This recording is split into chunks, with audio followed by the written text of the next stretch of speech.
حتیٰ کہ رمضان المبارک میں ایک رات آتی ہے جس کو لیلۃ القدر کہا جاتا ہے، جس رات قرآن اترا تھا۔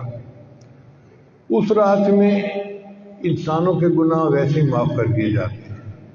حدیث مبارکہ میں آتا ہے کہ ایک ایسی گھڑی ہوتی ہے اس رات میں کہ اس گھڑی میں جو دعا مانگی جائے قبول ہوتی ہے۔ اب وہ گھڑی کب ہوتی ہے ہمیں کیا پتا۔ حق تو یہ تھا کہ ہم 365 راتوں میں اس کو ڈھونڈتے، مگر اللہ نے کام آسان کر دیا۔ نبی اسلام نے بتایا کہ وہ رمضان مبارک کے اندر ہوتی ہے۔ اس کا مطلب یہ ہے کہ 365 راتیں جاگنے کی ضرورت نہیں، 30 راتیں جاگنے کی ضرورت ہے۔ پھر بندہ سوچتا ہے کہ 30 راتیں جاگنا تو بڑا مشکل کام ہے، تو نبی اسلام نے کام اور آسان کر دیا، فرمایا کہ تم رمضان مبارک کے آخری عشرے میں لیلۃ القدر کو تلاش کرو۔ تو 20 راتیں اور نکل گئیں، باقی 10 راتیں رہ گئیں۔ پھر بندہ سوچتا ہے جی کہ 10 راتیں جاگنا بھی بڑا مشکل کام ہے، تو نبی اسلام نے کام کو اور آسان کر دیا، فرمایا آخری عشرے کی جو طاق راتیں ہیں ان میں اسے ڈھونڈو۔ 21، 23، 25، 27، 29، 5 راتیں بنتی ہیں۔ یوں سمجھیں کہ 365 میں سے 5 راتیں ہیں جن میں ہمیں لیلۃ القدر تلاش کرنی پڑے گی۔ اب بندہ سوچتا ہے جی کہ رات کو تو ہم تلاش کریں لیکن پوری رات جاگنا تو بڑا مشکل ہے، ہم تو کمزور لوگ ہیں، نہیں جاگ سکتے۔ اللہ تعالیٰ نے کام کو اور آسان کر دیا۔ اللہ نے یہ تو نہیں بتلایا کہ وہ رات کی برکتیں شروع کب ہوتی ہیں، مغرب کے وقت شروع ہوتی ہیں، عشاء کے وقت، آدھی رات کے وقت، کتنے بجے۔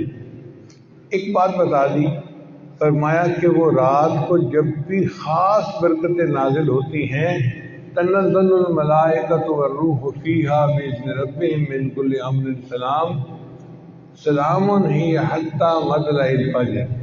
یہ برکتیں مطلع فجر تک رہتی ہیں، یعنی جب روزے کا وقت ختم ہوتا ہے نا اس وقت تک رہتی ہیں۔ اس کا مطلب یہ ہوا کہ لیلۃ القدر کی برکتیں رات کے جس وقت میں بھی شروع ہوں، جب وہ شروع ہوں گی تو پھر روزہ کا وقت شروع ہونے کا جو ہے نا سحری کا وقت وہاں تک رہے گی۔ اس کا آسان طریقہ یہ ہے کہ ہم سحری کو 1 گھنٹہ پہلے کر لیں، وقت ختم ہونے سے پہلے، اور آدھا گھنٹہ جو ہے آخر کا بچا لیں۔ اس آدھے گھنٹے میں 2 رکعت 4 رکعت نفل پڑھ لیا کریں اور 10-15 منٹ بیٹھ کے دعا کر لیا کریں۔ جب بھی لیلۃ القدر ہوئی تو وہ وقت لیلۃ القدر میں ضرور آئے گا اور ہمیں لیلۃ القدر پانے کا اجر مل جائے گا۔ اور اس رات کی عبادت 1000 مہینوں کی عبادت سے بہتر ہے۔ 1000 مہینے تقریباً 83 سال بنتے ہیں، اور 80 سال سے کم تو عمر ہوتی ہے۔ اس کا مطلب یہ کہ ایک رات اگر مل گئی تو پوری زندگی کے گناہ معاف ہو جائیں گے۔ اللہ نے کام کو کتنا آسان کر دیا۔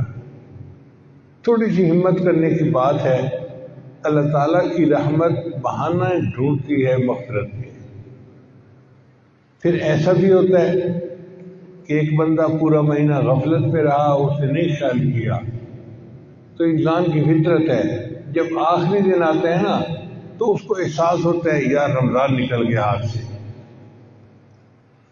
پھر الوداع یا سحوری الوداع پڑھنا شروع کر دیتے ہیں۔ تو حدیث مبارکہ میں آتا ہے کہ پہلی رمضان سے لے کر 29 رمضان تک جتنے مجرم جہنم سے بری کیے گئے تھے ان سب کا ٹوٹل آخری رات میں اتنے اور بری کر دیے جاتے ہیں۔ یعنی اگر 1 ارب ہر رات میں بری ہوئے تھے تو 29 ارب تو رمضان میں بری ہو گئے، اور آخری رات میں 29 ارب اور بھی ان کی بخشش کر دی جاتی ہے۔ اب جب اللہ کی رحمت کا معاملہ ایسا ہے تو پھر ہمارے لیے بخشش تو پانا کون سا مشکل کام ہے۔ ویڈیو کے نیچے سبسکرائب کے بٹن پہ کلک کریں، بیل کے آئیکن پہ کلک کیجئے تاکہ ہر نئی ویڈیو کی نوٹیفیکیشن آپ کو مل جائے۔